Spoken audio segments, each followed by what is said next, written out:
Chevy Spark 2014.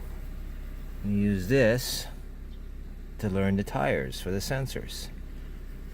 So hold down menu, hit set, hit double honks, go to the driver's side, hold down the button,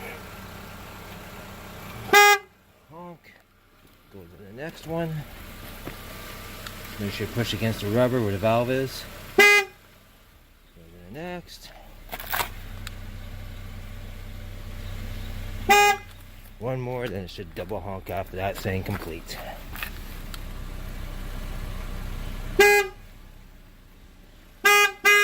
Now it's all learned.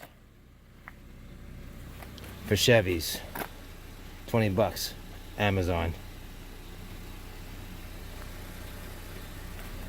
Like I said, 2014 Chevy Spark.